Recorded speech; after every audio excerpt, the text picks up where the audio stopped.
இவ்வளவு நேரம் நான் பேசாம இருந்த பாடுறா, அதான்டா கரெக்ட். இவ்வளவு நேரமா நீ கத்துற பாரு, அதான்டா தப்பு முண்டம். ஒரு சங்கீட்டு மாலை போகும் பொண்ணு தங்கச்சி கண்ணு சில குட்டி மதிய சொல்லுறேன் கேளு முன்ன நின்னுமே. ஏன் பேசாது என்ன காலா? காங்கேயும் காலா. அப்ப தட்டு புண்ணு வேற ஆரம்பிக்க. நிறுத்துறா. என்ன பண்றீங்க? ஆட்டுக்கு காலை போடுறோம். இது என்ன காலை? காங்கேயும் காலை. இது என்ன பசு? சிங்கு பசு. நீதான் புதுசா வேலைக்கு வந்தவன? ஆமா. கிராஸ தெரியாதுங்க. ஏன்டா கிராஸா போகுது உன் குத்தி? எந்த வீட்டுல என்ன பழக்கம் பாக்குறீங்க? எது எதோட சேரணுமோ அது அதோட சேரணும். தெரியுதா? தெரியுதுங்க. ஓட்டுற காலைய.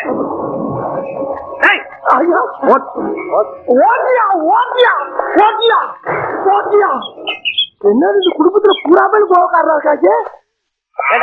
அறிவு இருக்கா உனக்கு? என்ன காரியம் செஞ்சிருக்க? எந்த மாட்டை அவுத்துட்டு வர சொன்னா எந்த மாட்டை நீ அவுத்துட்டு வந்திருக்க? டேய் நல்ல வேலைடா, மாடு மட்டும் சென சேர்ந்து இருந்தது வெட்டி இருப்பாரு.